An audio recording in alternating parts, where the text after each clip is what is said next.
All right. So, hi to everyone who's joining us. This is another Women in Wellness conversation where I get to introduce all of you to a female professional with a heart to serve others and talk a little bit about what it is that they do, who they support, and what resources they may have available for you to explore.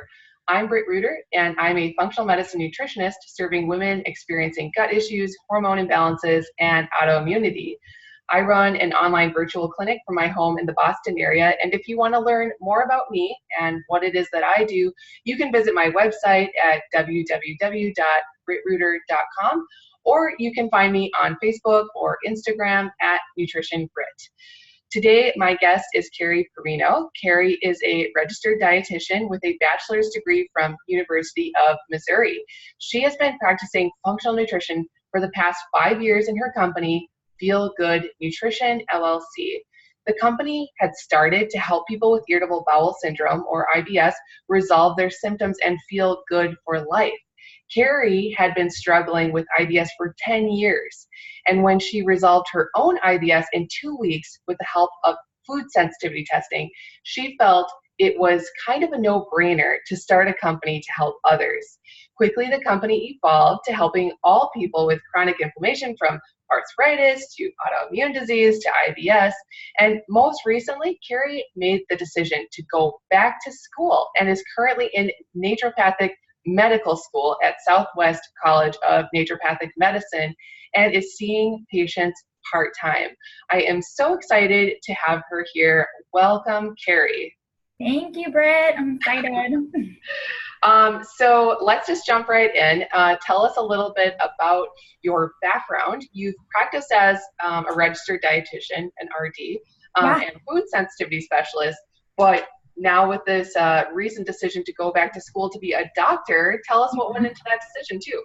Yeah, so it kind of evolved over a long period of time. So I started kind of exploring the dietetics world with my own struggles with food. Obviously, my IBS, kind of grew up in this foodie family where I tried probably every single diet. And then when I found out that I could make a living talking to people about food, that was kind of like, why not, right? It was kind of fated. So I went the dietetics route, and then over time, practicing in a hospital and keeping my private practice, I was starting to develop kind of this,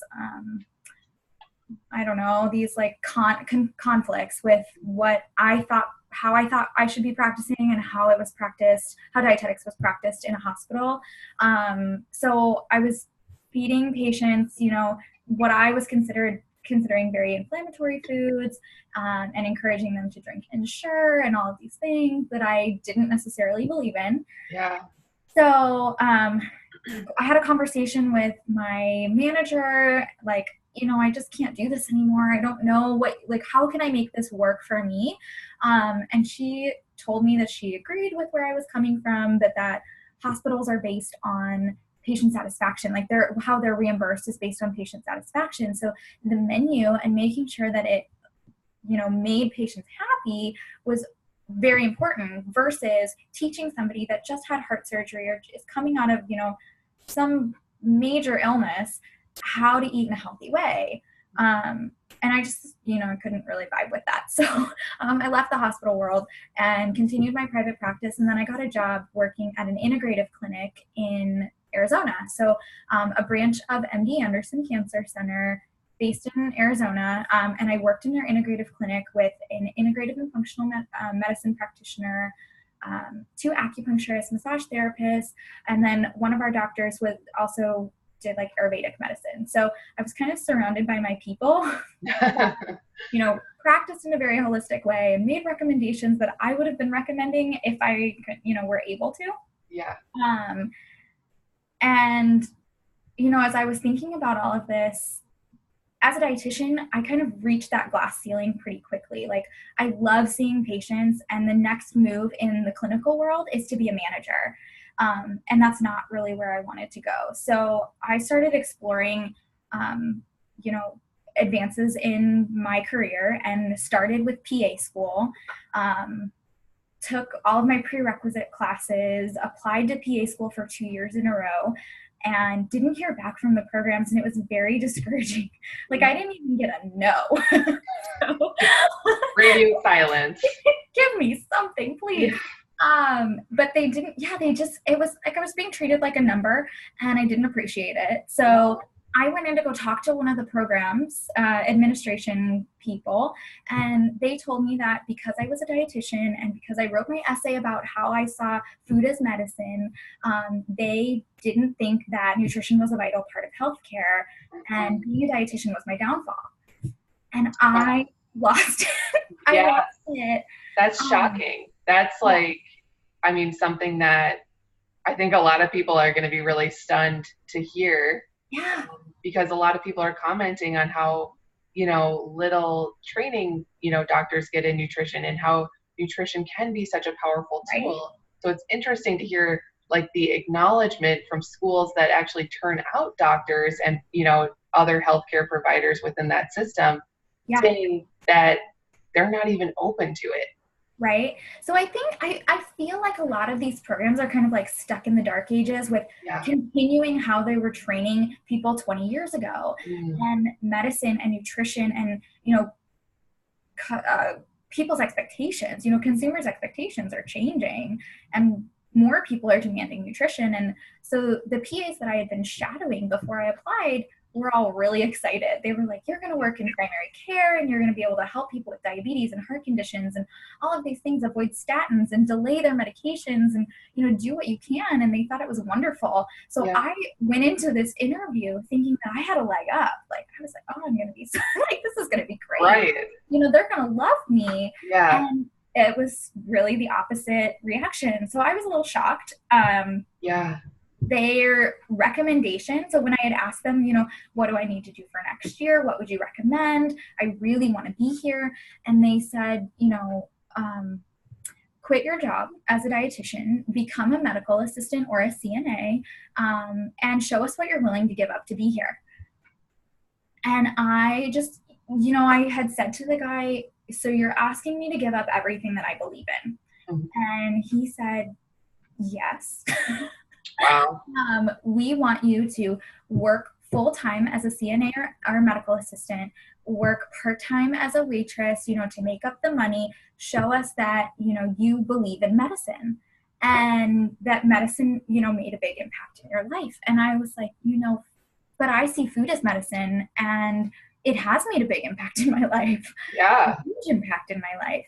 And so that wasn't really what they wanted to hear, basically. And not to, at all like dismiss the value of a, physician's assistant program or a trained physician's assistant. They are very valuable part of our healthcare. But I know a lot of people who have gone through that program who didn't do, half as much as he was asking you to do to prove your stuff to even try to get into the program. So like, it seems like such a double standard, that they, will, admit other candidates without the nutrition training that you have, which like you're saying, it's like, wouldn't that be an asset, not a deterrent, for a administration, board for a school? So, I mean, that is like astounding. Like, I have no words. I know. So after that, I just kind of let it all go. And decided that I was going to really ramp up my private practice and start churning out, online courses and all of these things. And one day I went to lunch with the acupuncturist that I worked with at the integrative clinic, and she had mentioned naturopathic medicine. So before that, I was thinking I was going to get my integrative and functional nutrition certified practitioner certificate, and be a dietitian with my IFNCP and practice that way. And it was going to be great. I was totally fine with that. And then this word naturopathic came into my life. And as a dietitian from Chicago, where naturopathic medicine isn't licensed, I didn't know what that word meant. I was like, what do they do? What is this, mysterious medicine? And I reached out to, there was a program down the street from me, which is kind of a, I think this is all fate because it's one of the top programs, Southwest College of Naturopathic Medicine in Tempe, Arizona. And I emailed them and I said, hey, I would like to come in and talk to somebody. And they said, oh, you're in luck. We're having our orientation this weekend. I was like, okay, so everything is kind of falling into place for me. It was just amazing.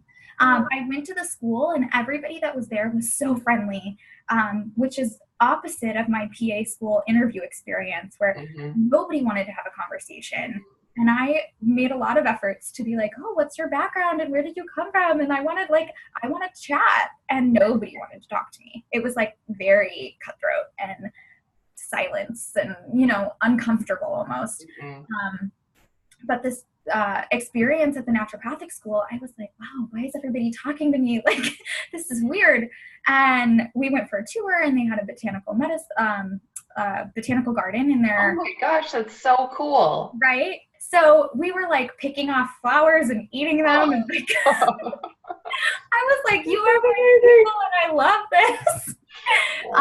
And then we sat in on, they were interviewing some PAs some NDs that had graduated from the program. And I asked one person a question about the difference between naturopathic medicine and functional medicine, because that was where my route was. And that's, what I believe as a dietitian. And he said, a naturopathic doctor is a functionally trained doctor from day one, whereas a allopathic physician, a regular MD, PA, DO even, would be considered allopathic medicine, and then they go get this IFMCP, so Integrative and Functional Medicine Certified Practitioner, and they have to kind of retrain their brain to think about it from a different perspective. So hearing that, I was like, this is where I'm meant to be. I applied to the school, interviewed a couple weeks later, and got in, and so I started school in October. Wow. And it's all been kind of a whirlwind. I think I learned about naturopathic medicine maybe April of last year. And since then, it's a 4-year program. So going from thinking I was in a 2-year program to now being in a 4-year program, it's kind of a lot to take on when you're, a little bit older and want to like settle down and get, your life moving. But yeah, totally. That's okay. Everybody in this program, I feel like, I've never been in a room with so many people that I have things in common with. Wow. And we all come from a different struggle, but we've all come, it's all ended in the same place. So it's pretty amazing. Yeah. And now we're like living and working longer, so it's like, even if you were to, achieve your dream job by the time you're 35 or 40, that could be another 30 plus years practicing that. And it's like, that makes a big difference, feeling passionate about what it is that you do. I mean, that keeps you energized, like nothing else. There's no, cup of coffee, there's no, trips to the Bahamas, like that can really take the place for feeling in alignment, with what it is that you do day in and day out. So, I mean, kudos to you for investing in yourself that way, and listening to those like promptings, because it can be so scary, to go outside your comfort zone in that way, to take on the additional debt and invest like so much time and all that. But, I'm guessing because of like how passionate you are about it now that, had you tried to ignore those promptings, that life would have probably made it uncomfortable for you. It kind of has like a way of doing that. I don't know if you noticed that, but you're like, no, I don't want to do that. It's so scary. And so you like put it off and put it off, but it's like life or the universe or God or, however you want to frame it, just keeps like coming after you. Like, no, like you got to do it. You got to do it. So it's good that you were like, you heard the first, you got to do it. And then you just did it. Like, save yourself a lot of time. Yeah.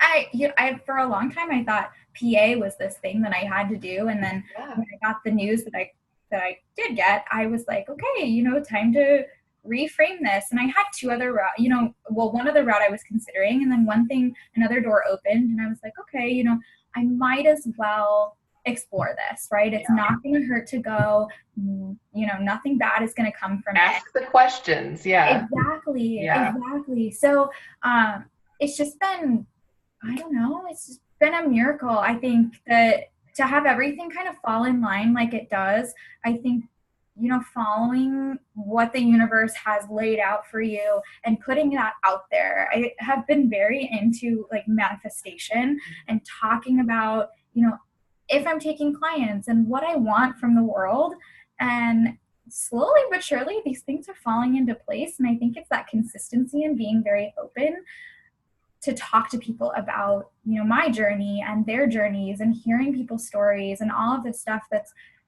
kind of bringing it all together. So I love it. Yeah, yeah. that's so great.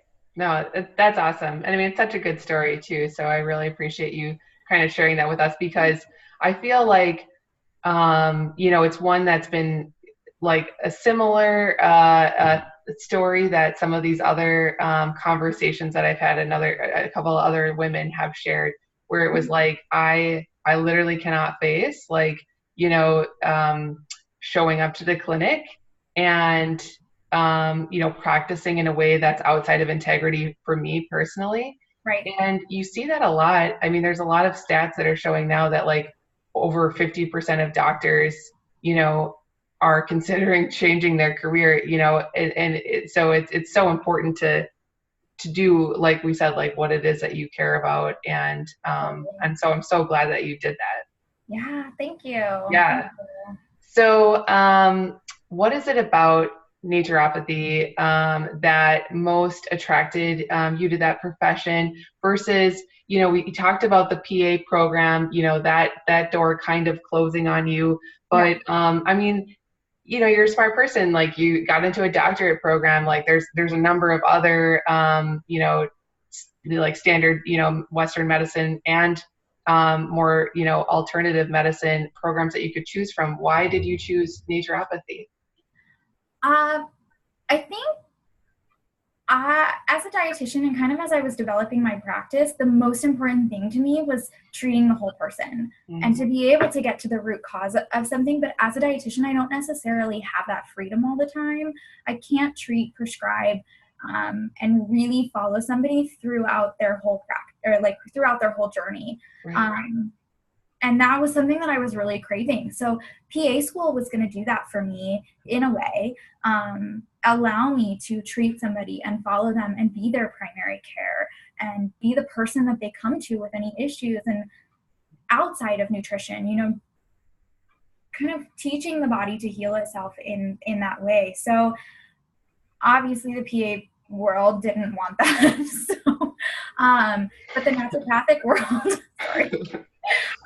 The naturopathic world very much believes in treating the whole person and has that functional perspective that I have been kind of utilizing in my nutrition practice so far. So now I think one of the most appealing things is learning all of these different modalities. So we learn botanical medicine and we learn homeopathy and we learn how to do adjustments on people. So physical medicine, botanical medicine, homeopathy, and acupuncture, and having multiple different ways to approach a patient and to tailor the treatment to what they're ready for.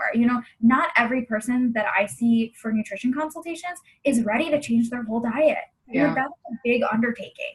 Yeah. So to be able to say, let's start with a homeopathic treatment, which is very simple, as compared to let's remove gluten and dairy and all of these other things in the diet, and make it a little bit more difficult for you to be social and feel comfortable when that's not something that you're used to. So I'm really looking forward to, I'm fresh into this program. So I don't know a whole lot as far as we haven't learned all of that yet, but I know what's coming. And I'm really excited to be able to take that approach and not just to do, a standard review of a patient and standard physical exam, but also to look at from the Chinese medicine perspective and kind of combine all of these different methodologies to create a treatment that's going to work for each patient individually.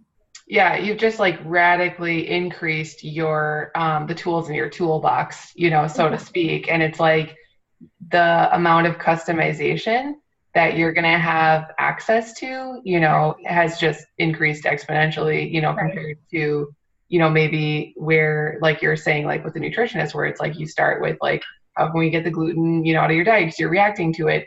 but Right. as a naturopath, you might be able to choose a couple different routes depending on Exactly. the So, case. and I 100% plan to keep my RD. I Yeah. value what I have learned as a dietitian. The program that I went through was fabulous. I think I use it all in some way, shape, or form. And I think all of these experiences that I've had up to today are really, forming who I am as a practitioner and what I'll be able to do. So keeping that, my main area of focus, what I'm hoping to hold on to real tight, is my food sensitivity testing, because I think that really revolutionized my practice and has allowed me to help so many people. And it's hard, to be able to remove and be on such a strict elimination diet with food sensitivity testing is not easy. But for the patients that I see and the people with IBS that were struggling for 10 years, like I was, can't leave the house or have autoimmune diseases that really debilitate them, or they can't work, or whatever the case may be, those people are at the point where they are willing to make changes, whatever changes that is required of them. Yeah. So, it's kind of nice just to be able to have all of these different tools in my toolbox and pull out what I need when I need it, and be able to help the person, in whatever way that fits them. Yeah, that's so awesome. I mean, that's really where it's at, right? It's like, that's our heart. Like, that's what led us into these professions, is just wanting to help people feel better. And now you're so much more empowered to do that. Yeah, I'm excited. It's going to be awesome. Oh yeah. Oh my gosh. I'm so excited to see like your learning unfold and your career journey unfold. A couple years from now, when you're finished with the program, this will be really cool for you to look back on. You'll be like, oh, I remember, where I was at back then. Right? It's going to be awesome. Yeah. So, completing a doctoral program, so demanding, mentally, emotionally, spiritually, some would say. How do you maintain balance in your day-to-day life? And are there any habits or life hacks or supplements that have been particularly helpful to you? So, yes, being a dietitian, you might be able to attest, and other dietitians can attest, we have very type A personalities. I thought it was just us. Okay. I am very much like, I have to study, I have to do well, and I'm very hard on myself if I don't do well. Yeah. So, finding ways to change that and kind of adjust and be comfortable with maybe not knowing 100% of the information, but knowing 90% of the information, Mm-hmm. So I've been adjusting to that and kind of trying to change my mindset slowly, which I think is a healthy thing to do. Yeah, for sure. I mean, I agree, but it's also a big opportunity for me too. So I'm nodding my head, not being like, yeah, girl, like you need to work on your mindset, because I'm like, oh my God, like you're talking to me. So during our orientation, we were introduced to a note card system way of studying. So these flashcards through an app called Anki. And so during class or after class, immediately I go through all of our notes and I put them into note cards. So that gives me the ability to study everywhere. Nice. So I can still do my life things and not feel like I'm missing out on time. So I use these Anki flashcards when I'm at the grocery store waiting to check out in line, or when I'm at the gym on the treadmill. So I'm not really losing time, but I'm still getting in my workout and my personal care and getting my groceries bought so that I'm not eating out every day. And, right. So making time for things that really matter, but not really compromising what else is important to me. Mm-hmm. So that was one thing. I also order my groceries. So yeah. That's a huge time saver. Huge. Right? And being a dietitian and, living in the food world, I can spend probably 2 hours in the grocery store just looking at all the new products, or looking at the ingredient list, because I'm picking up one, natural peanut butter is not the same as picking up another. It's like our toy store. I get lost in there for hours, Right? Grocery shopping is my clothes shopping for a lot of people. Yes. Oh, Okay, so in the show notes, in the transcript, I love singling in on a quote. That is yours. Yes, it is so true. So if I don't have that time, I try to make time for that because it is something that I feel like I need in order to feel satisfied. Like Yes, everybody has yes, their shopping girl. trips that they need, and I really need to go look at the new products in the grocery store. You're like holding up pasta to you, like, does this look good on me? Or, Right? Exactly. Like, what can I try that's new today? yeah, And I think that that's a really important thing as I like continue to work with patients, especially in the food sensitivity world, because ingredients are the most important thing. Like, I don't really care what the food is, and we may not consider it the most healthy food, but if it's something that doesn't trigger your food, trigger a reaction for you, I'm gonna allow it. right. I don't think that, yes, I see value in only eating healthy foods and all of that, but there's a point where when you're on such a restrictive diet, you can't restrict, that much. So if there's a potato chip that works for somebody, you are welcome to it. Just don't overdo it. Right. Well, So, yeah, because people, they can, kind of develop, I'm drawing a blank on what it's called now, but it's that eating disorder that comes from wanting to always just be healthy. isn't it like orthorexia? Yes, ortho. Yes. Yeah. I knew it started with an O.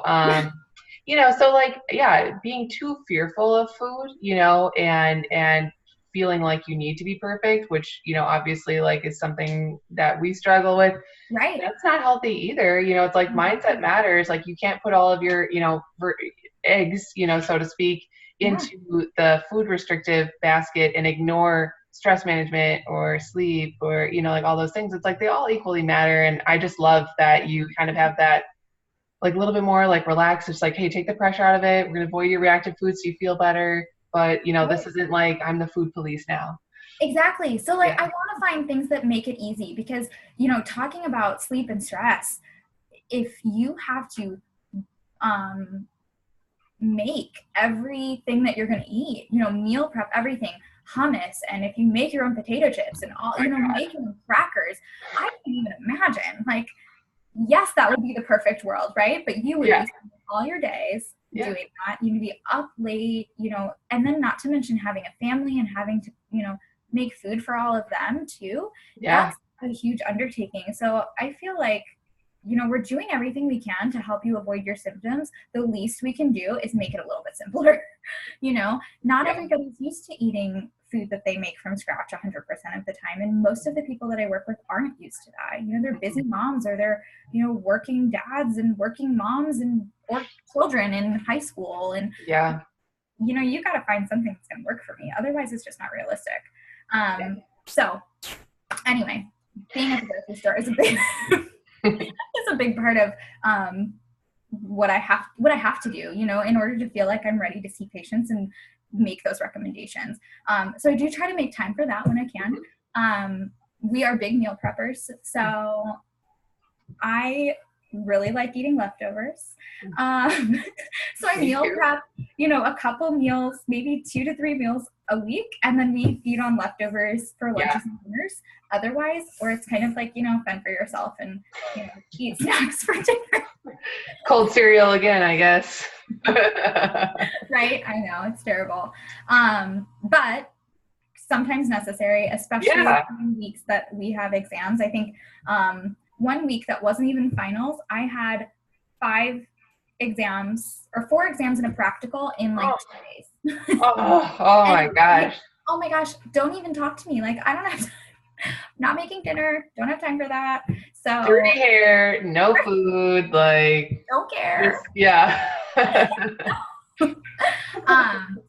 but then in the supplement world, I think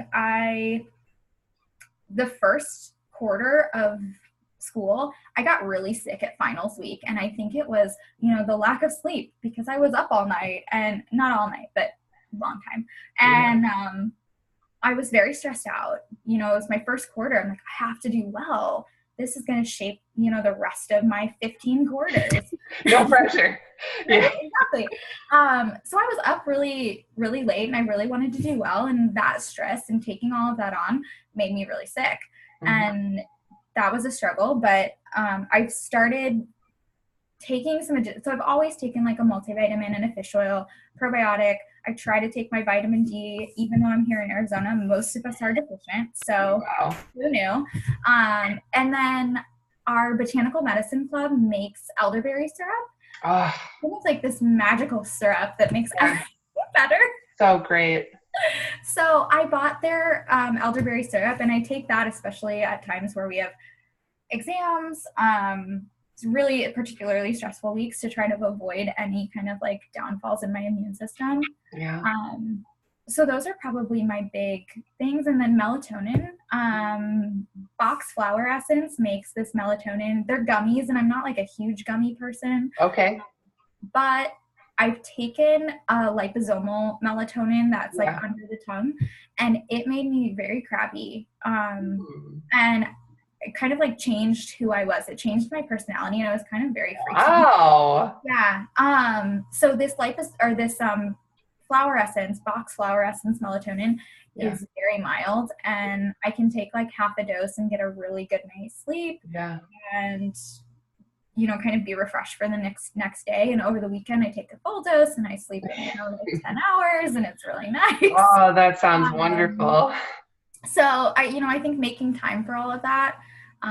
The other thing that I love about my school is that for the students that are above us, that are practicing and in classes learning acupuncture and learning physical medicine, they have the opportunity to come in at lunch and practice on students. Perfect. Want that. So it's free service for students because we are kind of the training dummies, right? Right. But I take full advantage of mainly the adjustments because I tend to hold a lot of stress like in my shoulders. Me too. And we have a yoga studio. So one particular, my best friend at school and I, take advantage of some longer lunch breaks that we have to go through a flow, or just, take some time to stretch and, just kind of chill out and not be like so go all the time. And I think it's been really healthy to develop these friendships and have people to laugh with. And that's kind of how I've been getting through the stressful times, I guess. Yeah. I mean, I've found the same thing where baking in extra efficiencies to give you time back. And then also trying to find ways to kind of break a stress cycle like midday works so much better for me because I tend to just be stressed out all day. And then 8 o'clock at night, it's like, all right, well, wrap this up. We got to go to bed. And then I won't be able to sleep, because I've been nonstop stressed out all day long. And so that's so smart, like to take that midday lunch break even and just like regroup and do like a yoga flow, like you're saying. I mean, that's got to pay off big time. Yeah, I definitely feel like I'm much more re-energized, to go through the second half of my day. And then we have 10-minute breaks between our classes, and 10-minute breaks so each of our classes are 2 hours. And so we have a break in between.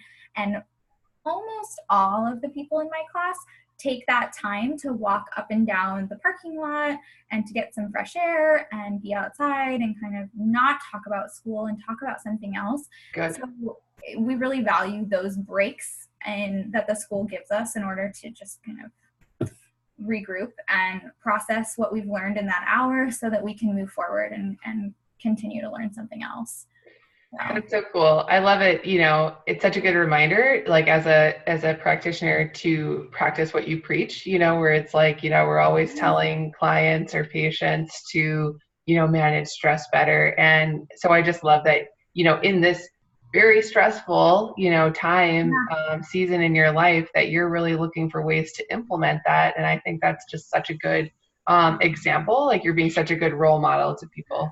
Thank you. I think it's not easy. And I think before I got into school, I wasn't as good at practicing what I preach. It's very hard working from home in a virtual practice to step away. I'm sure you experience that, right? I do. Even setting alarms, it's like, okay, I need to set this alarm so that I remind myself to get up.